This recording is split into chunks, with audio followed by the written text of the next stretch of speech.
Hey girls, welcome to another episode of High Energy Girl. And today's guest is pretty awesome. She is the multi-talented Randye Kaye. She is today going to talk about her new book, Happier Made Simple, The Power of 3 Words to Change Your Day. And in this discussion, she's going to share her juicy secrets of her 7 momentary mantras so that you can start the ball rolling for better self-talk. Things like, this is good, and little simple phrases that you can frame your day with and every moment of your experiences. So let's go and say hi to Randye.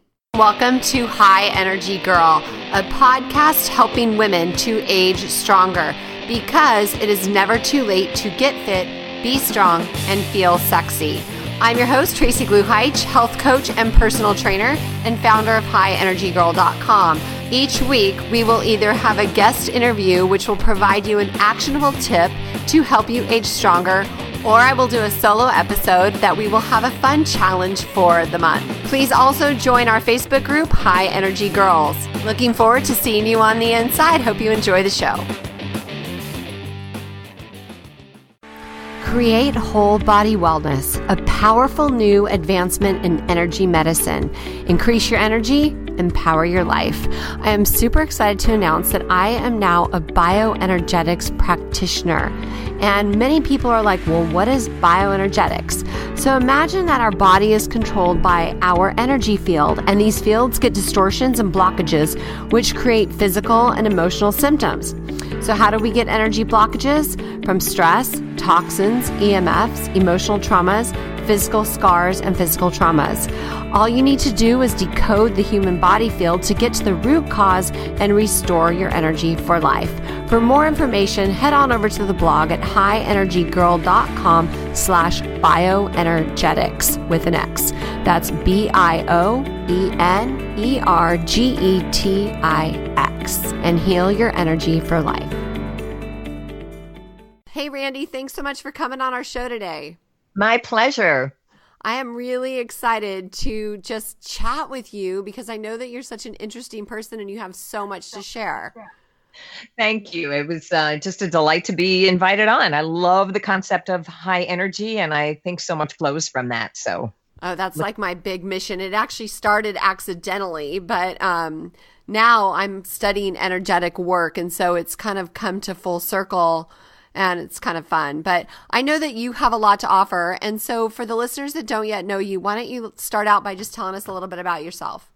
Sure. I would have to say that the thread that runs through all the various ways I've made a living to support my family is helping people share positive energy. So there you go. You and I are meant to be, Yay! I think. Yay!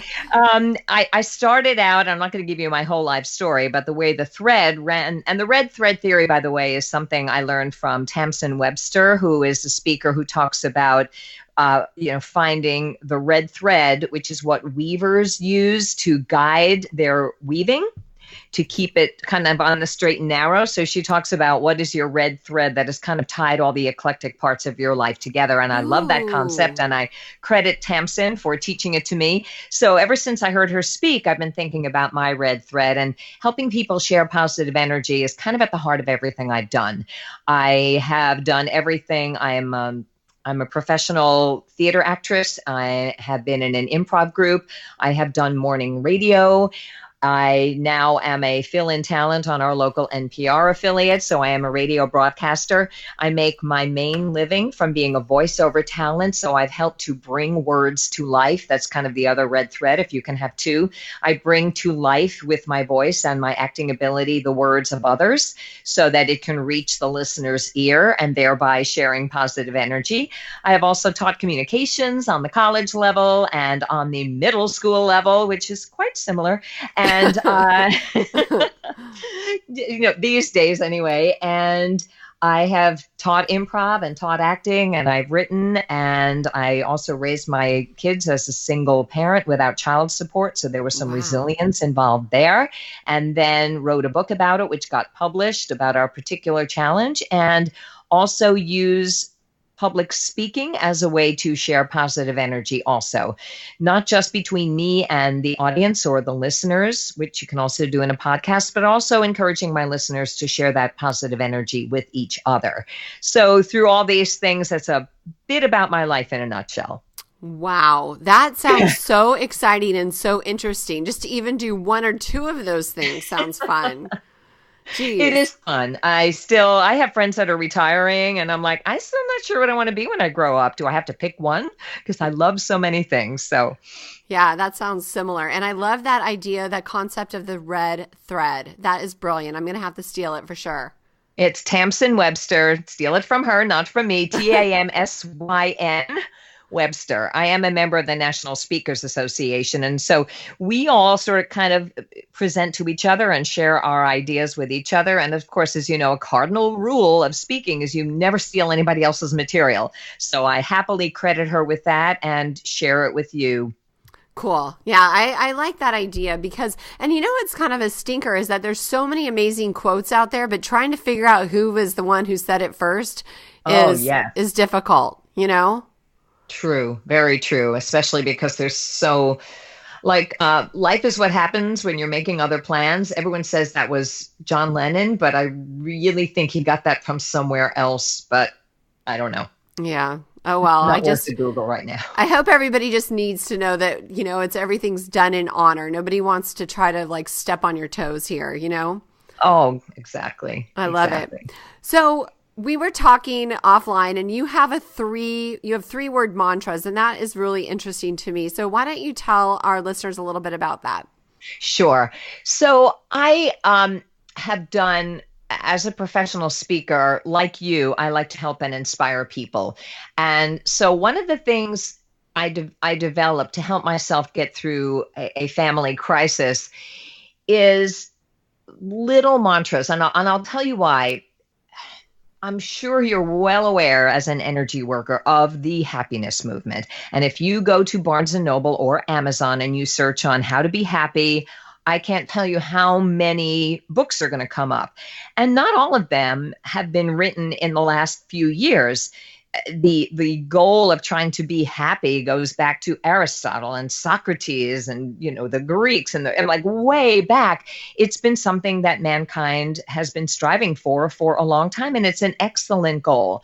What I personally found, because I'm kind of a cut to the chase kind of person, is I wondered why the happiness movement, to me, seemed to be filled with so many unhappy people and so many people who, like, you watch videos and they're not even laughing, or you look at the books and they're in like a 0.8 font or whatever that little tiny one is, single spaced, and it's 400 words.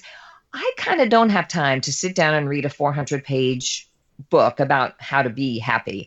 I don't need that much theory. Just like cut to the chase. It's kind of a, give me the tweet about how to be happy. And so, and also when you do morning radio, which I did for 8 years, you have to cut it down to the core of the matter. I have tried meditation several times in my life, and I am bored after a minute and a half. It's not that I don't like my own company. I just don't want to carve out a half an hour. I recognize that for some people, it's the be all and end all. We're all made of different stuff, and God bless you. Congratulations. You can meditate 30 minutes a day. I am too antsy. Mm-hmm. I'm the person with one eye on the clock in the yoga class. And it's okay to be, and you are who you are. We all try to be sort of a better version of who we are. But I thought about, what is it that helped me that helps anybody I know get through the hard times. And I found that a few things really helped, because in my work, words have power. It's called bridging associations in the psychological field. And so words come to represent things.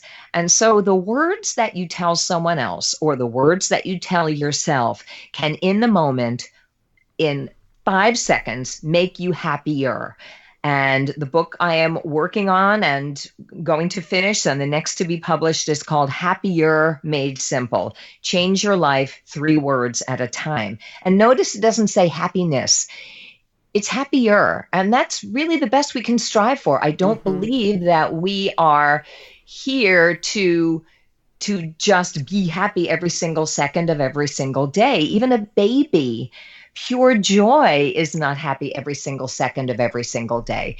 And so I started to develop 7 little phrases that used in the proper situations and the relative situations kind of just calm me down at the moment and remind me and bring me back to the core of that positive energy. It doesn't solve everything.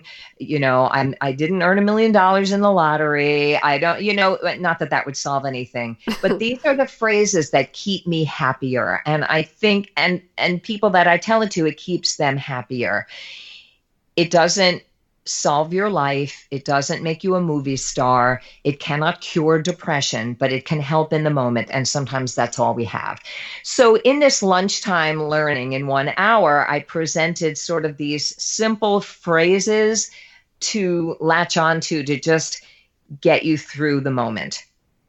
And they spell out the word breathe, BREATHE, because sometimes that's the first thing you need to do. If you're, I don't know, Tracy, have you ever been in a moment when you just want to tear your hair out? Just checking. I raised 3 boys. And they were like your daughters. They were 1.5 years apart. So I had 3 boys in 3 years. It was insane. Oh my gosh. So I am a relatively new grandma, and I understand that because my darling daughter has a 3-year-old, a 1.5-year-old, and a 4-month-old, 2 girls and then a boy. And she loves them dearly, and she's a fantastic mother, but I watch her stress level rise. It is a challenge. It certainly is a challenge. And so I hope that in the moments when she wants to tear her hair out. Now, let me just put a little disclaimer in here. These are not phrases you tell someone else, because if you tell someone else, it becomes advice and it can be taken the wrong way. I have friends who are dealing with cancer and chemo right now, and they are doing their best to think positive. But if someone else says to them, oh, just think positive, it becomes almost an insult. Yeah. This is self-talk. If you use it on yourself, you become your own hero. So these are not phrases. I mean, I will share them with people, but I'm not going to tell them these things. Oh, be here now. Oh, just think positive. I wouldn't tell it to someone else. This is in the area of communication of self-talk, because then you become your own champion. You become your own hero, and you get the bonus of knowing that within your own self, you found your own energy and you found your own resilience. With that said, all of these things I learned from other people. So it's not that anybody is an island. No one is an island. But when push comes to shove, you are responsible for your own happiness level. And we can't really advise anybody else on how to raise their happiness level by telling them these things. All we can do is kind of drop the idea. And if they choose to use them, it might help. Mm-hmm. So it spells out the word breathe. And I, even though there's 2 E's in it, and you should never have 2 of the same letters in an acronym, but I think that breathing itself is a huge help in moments of stress. Mm-hmm. I think of all my friends who used to smoke and don't, yay. But I think and I never did smoke because my father smoked 4 packs a day and my mother smoked 2 indoors, and my job was to clean the ashtrays. So enough said. Oh. But I think one of the perks of smoking is you go outside and you breathe. Sure, you're breathing in toxic fumes. I get that. But smokers I know miss their smoker's break. So I will say at times when I want to blow my stack, and maybe you use this with your 3 boys, if you just, some people say count to 10. I think if you just take one deep breath, and immediately you change your energy. Uh-huh. 3 is even better. And sometimes I will literally go into the stall in the ladies' room and just take 3 deep breaths, or even 1 deep breath. And if you do it silently, no one even knows you're doing it. It buys you time. It gives you oxygen, and it shares your energy with the rest of the room, because you're breathing in their carbon dioxide. You're breathing in the part of their exhales, you're breathing it in. And then when you exhale, your breath becomes part of the universe again. So it's spelled out breathe, and they're all really simple. And so are you ready? Should I start with the first one? Hey, you go, girl. You're on. So in the word, in the world of breathe, there's a phrase I use a lot, and I totally stole it. And it's about presence or being. And it's be here now. Mm-hmm. The B of breathe is for being. Just be here now. This is, there are many books written about this. And if you have time to read 400 pages about it, it might be a wonderful experience. But for the purposes of this 3 words, this is just a simple, and I wouldn't recommend you try all of these. Like maybe try one on Monday and try one on Tuesday, 7 3-word mantras to help you, and just notice how it changes you. So be here now is something that you can use if you're vacuuming and you're just thinking about what you're going to do next. If you just take a breath, say, be here now. Notice what that triggers in you. Just notice it. I'm not going to tell you what it will do for you, but what it will do for me if I'm vacuuming is for that moment, I stay in the moment. Mm-hmm. And so I might just love the sound of the dust particles going into the vacuum. Like, I love that sound. Like, oh, look, I'm picking up dirt. So it's just like, be here now. Eckhart Tolle speaks of this a great deal. It's just a little gentle reminder when I'm making the coffee. So I'm a very kind of antsy person. And so this is why I have to use this one a lot, but it centers me. So if I'm making the coffee and it's a process and I'm like, oh, I got to fill the coffee maker, and I don't use a Keurig. So I'm like, then I got to grind the beans because my husband has to have fresh ground beans. And that's something that, fine, that works for me too. But if he goes out of town for 2 weeks, I buy ground coffee. But, then there's the beans, and then there's measuring them. And I'm impatient. I want that cup of coffee. That is not being here now. That is being in the future. And just notice what it does to your energy, makes you kind of antsy. And so if I say, be here now, what happens to me in that moment is, wow, how lucky I am that I turn the faucet on and actual water comes out. Yeah. And the water is, I don't live in Flint, Michigan, and I can drink this water. And it just triggers those fleeting thoughts that trigger gratitude just by staying in the moment. When I grind the beans, be here now. Sometimes for a moment, I think of a trip to Jamaica I took, and the coffee plantation and the life of the people who grow these beans, and just, staying in the moment. And I sometimes think about what a tea ceremony is like. A tea ceremony in Japan is all about being in the moment. The antsy part of me is like, what? Take an hour to pour a cup of tea? That's ridiculous. but it's, it's all about for them. And it's just even appreciating that experience, which, by the way, I've only seen on television, but I get it. It's just like, it's about staying in the moment and living in the moment. And so be here now can just bring you back. There have been happiness studies done, and there are many TED Talks about it, where all they did was, through the use of an app, randomly text people to find out what they're thinking about and then test their happiness level. And the common denominator of happiness are the people who were presently in the moment. Mm. Those who were thinking about stuff that happened or stuff that might happen, especially in an anxious way, it drew them away from the moment. And that was the biggest common denominator of not being happy. So be here now is something I use to remind myself to be present. Now, I will add to that another 3-word mantra that sometimes I use, because not all moments are great. I went this morning to help my daughter get 3 kids into the car. I'm privileged to be able to help her because I only live 3 miles away and I freelance for a living. And so most days I'm able to give her some of my time and hug the kids. There are moments when she doesn't really want to be in the moment. So I'm sure you remember, this one's crying and it started the other one crying, and then the baby's diaper is dirty and he just spit up on the pillow, and it's kind of just described my daughter's morning. And, in that case, be here now may not work. Yeah. Maybe in that case, just for now. is the 3-word phrase that would help her. Just for now, I'm going to get through this. Just for now. And, as you get used to these 3-word phrases, you find the one that you notice just calms you down. Again, happiness gurus are like, the goal is to live in the moment every single second. Well, not always. Not if it sucks. Right. Not if it sucks. Exactly. So sometimes if you go, and this is coming off of these 3 words, but if you go back in time to a happy memory. And, for that moment. And if you're going to go forward in time, look forward to something. Don't look forward in anxiety.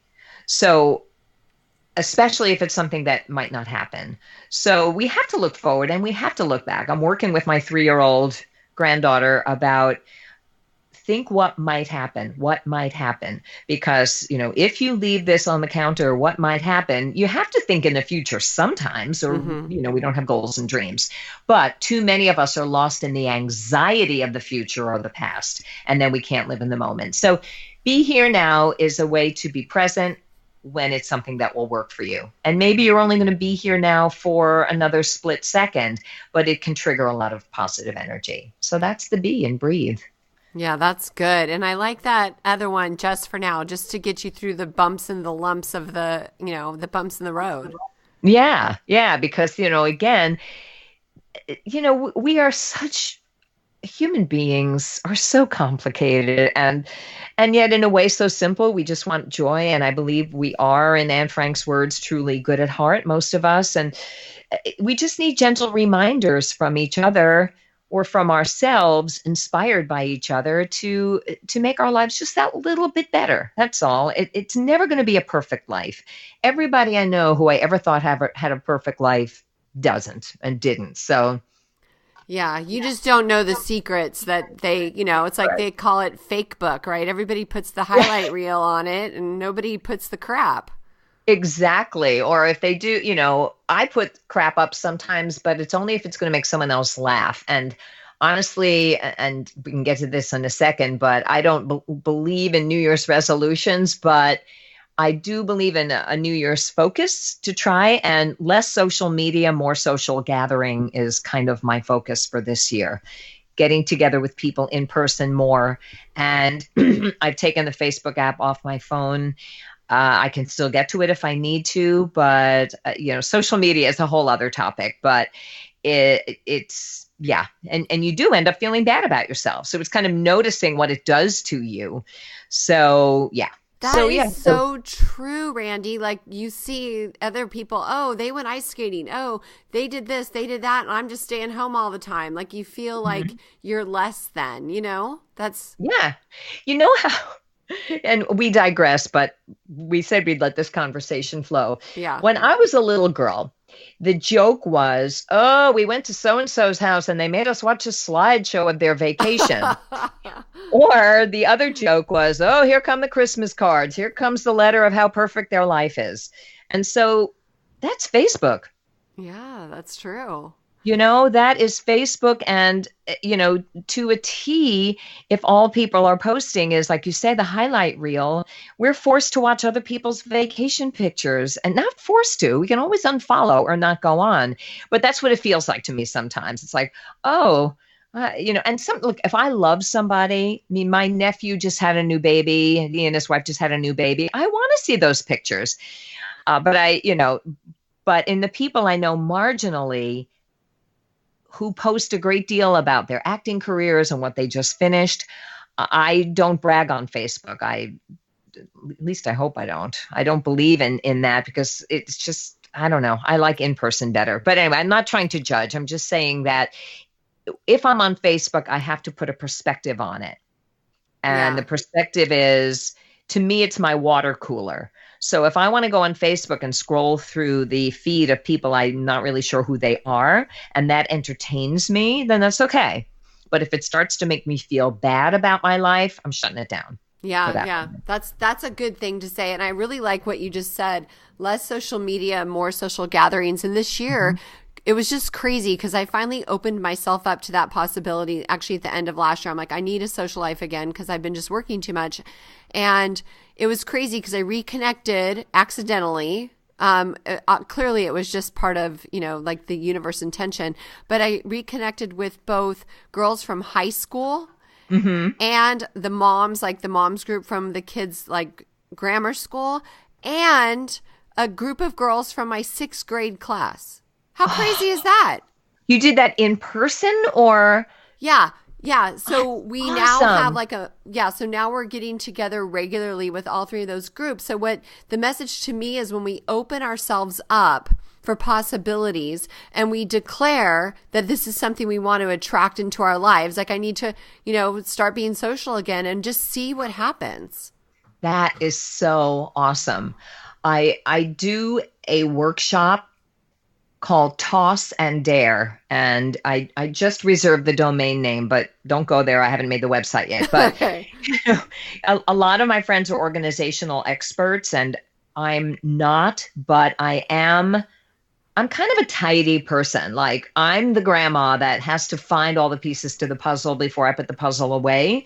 Whereas the other grandma just like, let me get it off the floor. And so I have pieces of me that are organized. And yes, I do own a labeler, but I don't use it all the time because I'm also antsy. But I do believe, and this is the crux of my workshop is, and this is a phrase I heard and stole, and I don't know where I heard it. So whoever invented it, please step up. But create order and you create space. So I believe that to be true. But the next 2 I added, and it's right in line with what you were saying, create space and you create possibility. And if you toss things away, an old book you're never going to read again to an idea that you have to be a millionaire, whatever you're tossing, you decide what you're going to toss intentionally or what life is making you toss. And that there's kind of a difference. But when you create space, then you create possibility. Something's going to come in. And that's where intention comes in line with what you said, because create possibility and you have to have the courage to dare. And how do you dare? You make a goal or you have a dream, either way, but it doesn't become a goal until you do the 4th step, which is take 1 step. Ooh. If you don't take a step, it's a dream. If you take a step, it can become a goal. If after that, and then it's rinse and repeat, because if you take a step toward that goal, you may go, oh, wow, I'm a little closer there and I don't really want it anymore. Like when I was doing morning radio in Connecticut, I got an invitation to interview to do radio in New York. And I thought I really wanted that. And so I went in for the interview. My kids were young at the time, maybe 6 and 8. And I went in for the interview all excited. And all during the interview, I'm like, I don't really want to be in New York. I live in Connecticut, by the way. So it'd be an hour. It's 1 hour and 10 on the train, but add in the commuting, it's 2 hours each way. And I found myself going, oh, this would mean I'd be an hour and a half away from my children should anything happen. And taking that 1 step toward that, what I thought was a goal, gave me a clearer view, and it made me know I didn't want it.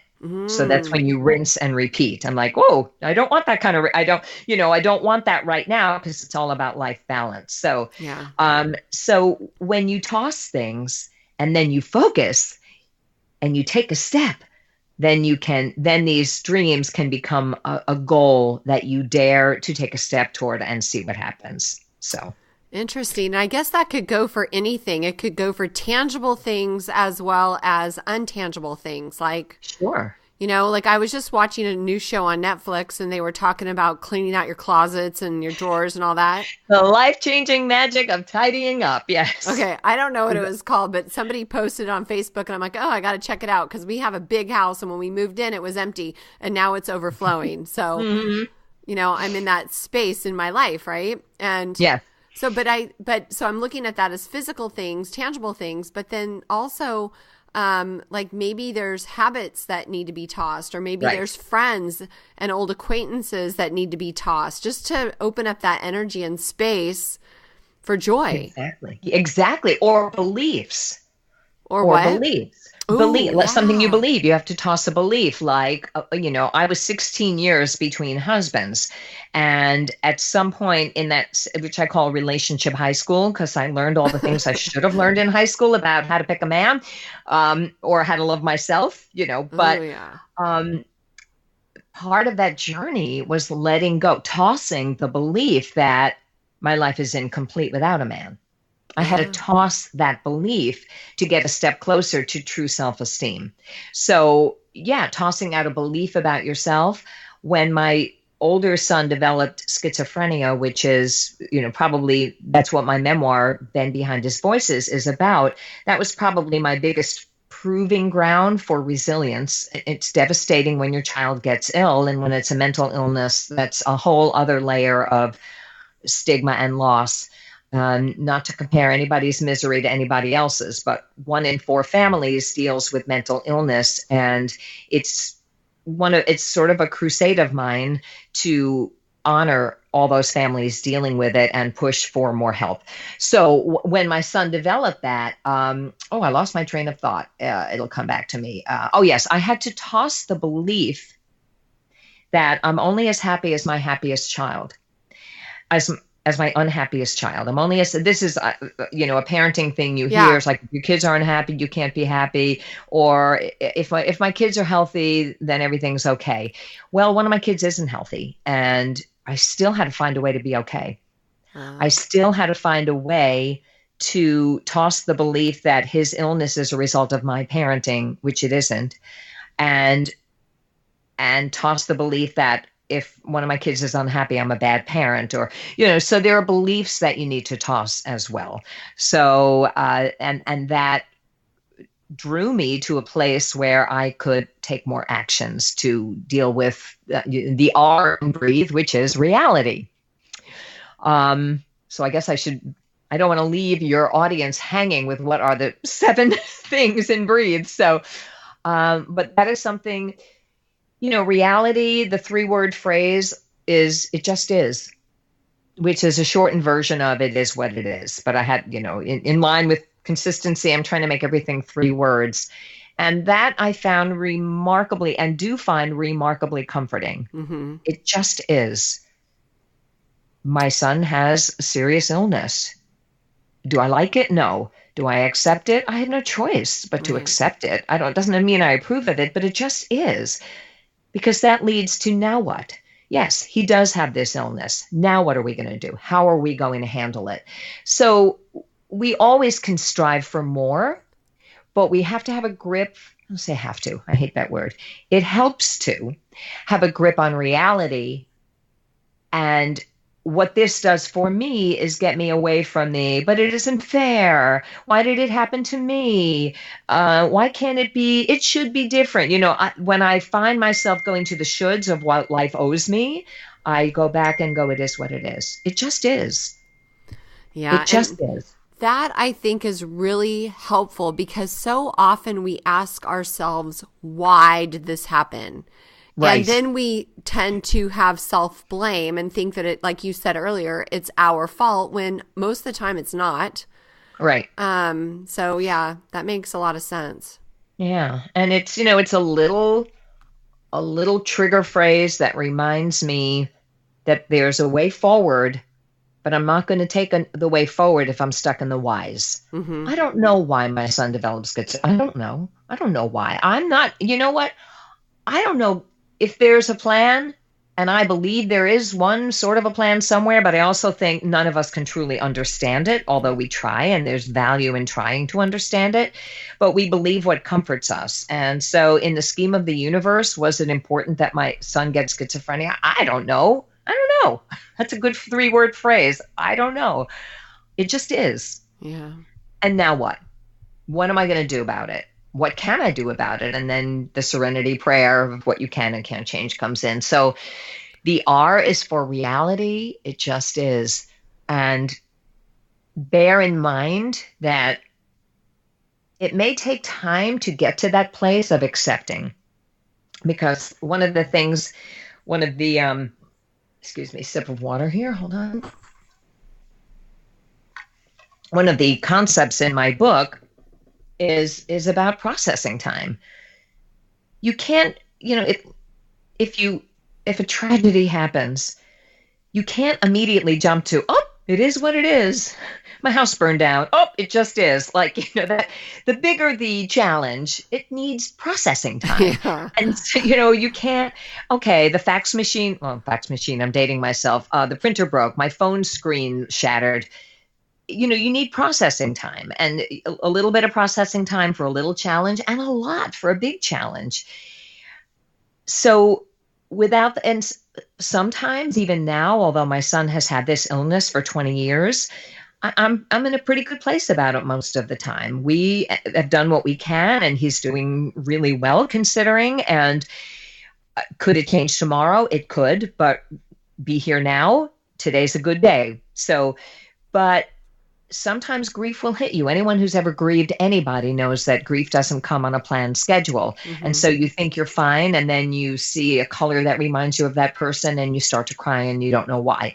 Or for me, if I drive, the radio station where I work sometimes is on a college campus, and occasionally I'll drive onto campus and see the college orientation team, doing a tour, and I'll start to cry because my son never got the chance to go to college. Aww. Did I know I was going to cry? No. So I allow myself to process it and feel it. And then I go, okay, I had a little pity party. I needed it. No, it just is. And then I can move forward. So all of these things are not magical, but they can be in the right moment. Mm-hmm.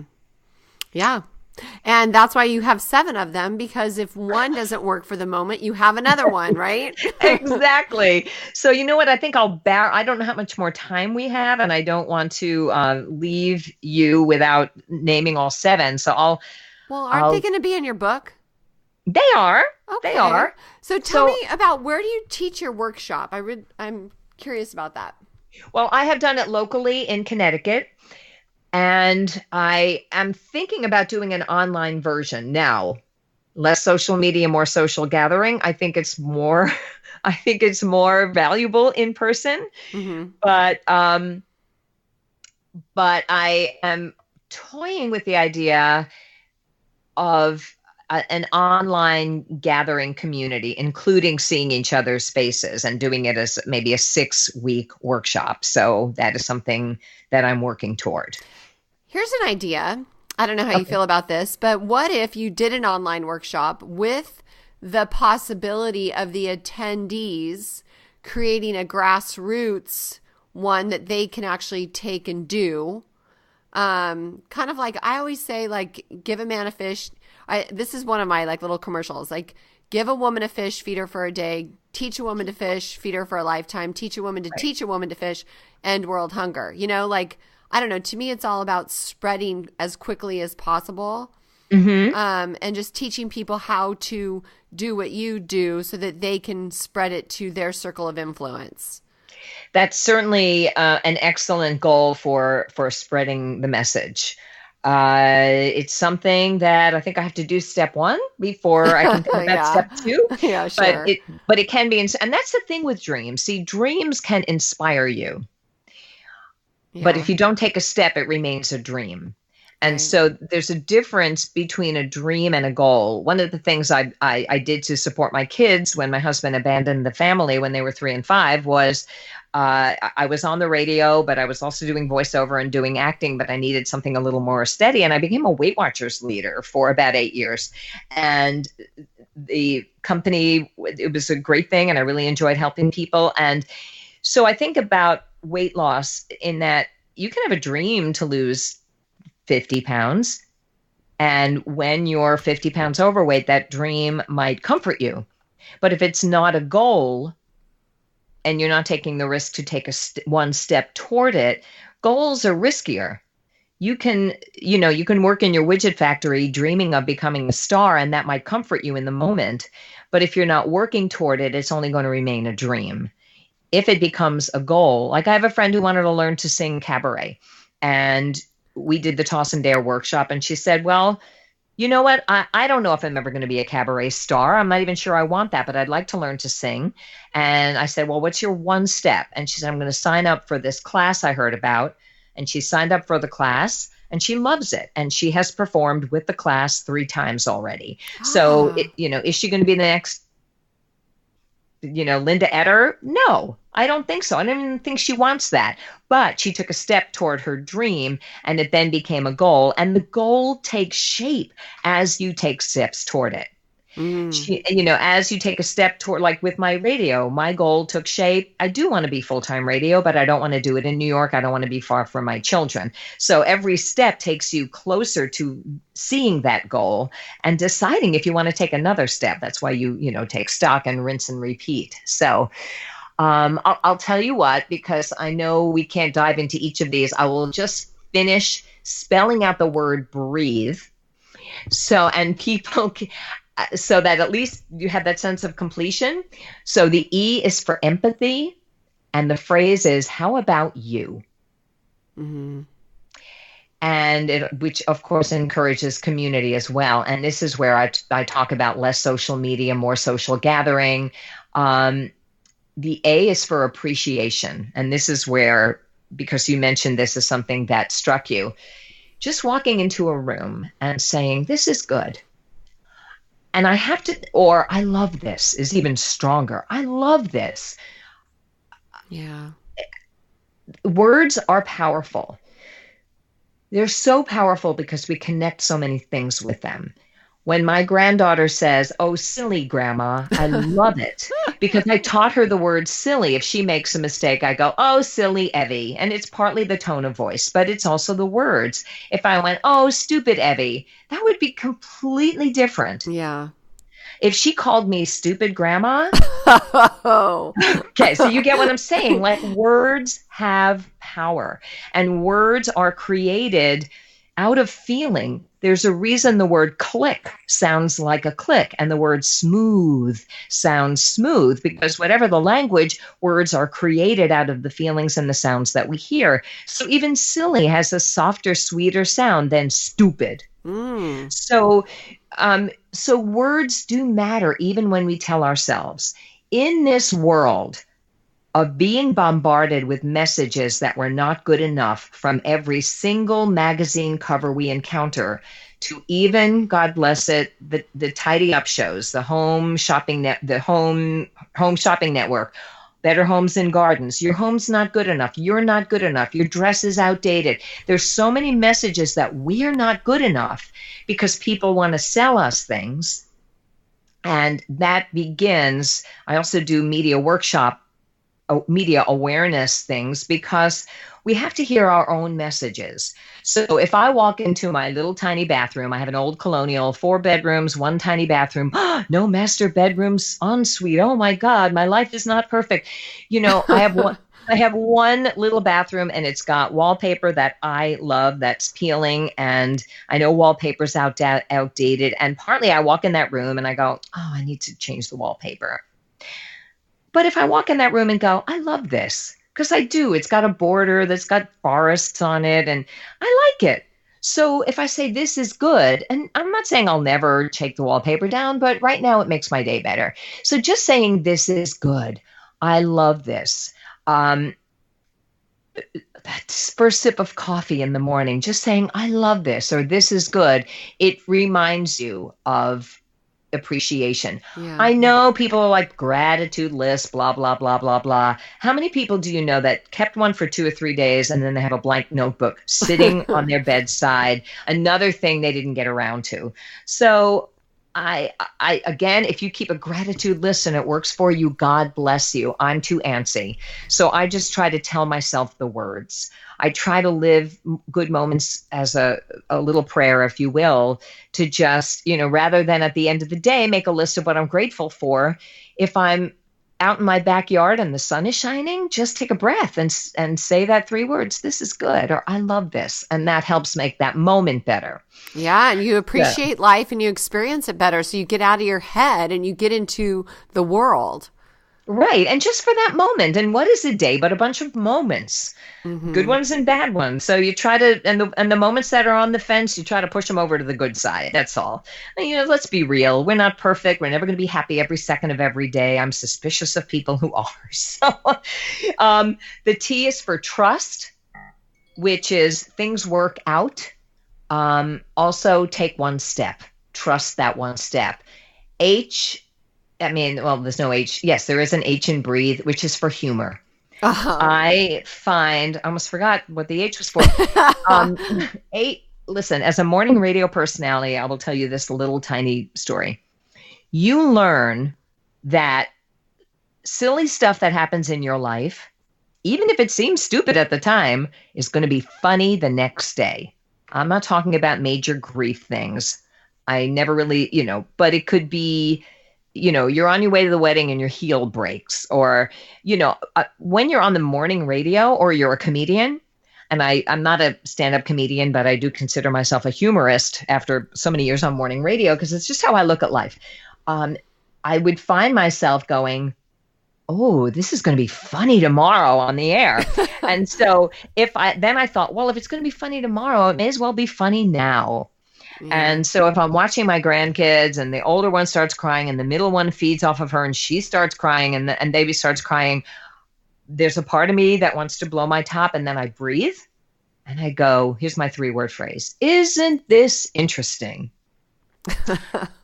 Isn't this interesting? And, then it opens up curiosity. Or sometimes if I'm mad at myself for doing something silly, I go, isn't that adorable?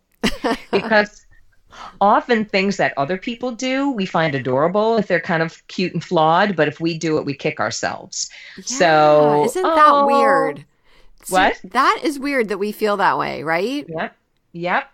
I'll tell you, a huge part of my relationship high school in discovering that I'm worth loving is a magazine article I read somewhere that said, so I don't hate all magazines, obviously, but this stuck with me. It said, if you were in love with a guy and you checked out his show, we went snooping in his bathroom, and you noticed that he had like 6 different kinds of shampoo and all of them were only half used, you would think, oh, isn't that cute? And yet in our own shower, if we do that, we tend to go, oh, why can't I make a decision? What is wrong with me? So if we can turn it around and go, isn't that adorable? And if you can't get to adorable, because it's not always appropriate, you just go, isn't that interesting? I'm supposed to be, I've eaten all my points on Weight Watchers today, and I just had a brownie. Isn't that interesting? And what that does is just lead you to humor and lead you to maybe understanding it and lead you to maybe gently changing what you did. So the H for humor, isn't that interesting, is my trigger phrase. What it does is give you perspective. And the last E is for esteem. And that's trusting yourself. The longer phrase I've used in times of crisis is, whatever happens, I'll handle it somehow. But the 3-word version of that is, I'll manage somehow, or I always survive. Oh, I love that one. I always survive. And I use this, when the cookie crumbles, and you talk about resilience a lot, this is a quote that I'm just reading off of a PowerPoint that I did when I did this Lunch and Learn workshop. Resilient people believe that failures will happen, but you can always try again. And that's from somebody named G. Valiant, Aging Well, Surprising Guideposts to a Happier Life. So I don't even know what that book is, but I found it somewhere and liked it. So these are the 7. B for being, be here now. R for reality, it just is. E for empathy, how about you? A for appreciation, this is good, or I love this, or I get to. If you find yourself going, I have to go to the gym, just substitute get to. I get to go to the gym, and see what other thoughts that opens up. Trust, things work out, or take one step. Humor, isn't that interesting? And esteem, I always survive, or I'll manage somehow, or I'll handle it. Wow. So those are my 7 3-word mantras. And one of my goals in creating this book is to make these things approachable, humorous, and simple. I cannot wait to read your book. I love humor. Thank you. Seriously, that's awesome. And I'll use big fonts so it doesn't look overwhelming to read it. Yes, that is so true, because I love to read and I pick up books that look like, I'm learning how to be a yoga teacher. And the yoga book is like so just unappealing with the little fonts. It's really, really thick. And I can't even start reading the book. It's like, yeah, get to the point. And I read audiobooks for a partial living. I have, I think, 97 titles on Audible right now. And so I get to bring the words to life of other authors. And some books I'm like, wow, this is really well written. And they're all well written. I'm not dissing any of my authors, but some of them are a bit too wordy. I think I can say that. And I'm not saying which ones, but it's just like, and of course I can't skim when I'm reading words out loud, and I want to honor every single word, because having written a book, I know that they sat and agonized and chose and worked to share positive energy in their own way and make their point. But I look at a lot of these books, and not just the ones I've narrated, and it's just for a few of them that I felt that way when reading it. But when I go to the bookshelf and I go, oh, here's a happier book, there are not too many about happier, but happiness. And I pick it up and I put it right back on. Font's too small. I'll never get through this. The vast majority of Americans, when they buy a self-help book, do one of two things. They put it on the shelf and say, I'll read it later. Or they read 1.5 chapters and put it on the shelf and say, I'll finish it later. Ooh. That's actually pretty true. I started a little book club in my Facebook group so that I can be accountable to not doing that anymore. Try narrating it. You definitely have to read all the chapters. So that's one of the things I love about what I do, is I really get to get the author's full point, because I do get to read all the chapters and I see why they wrote it the way they did.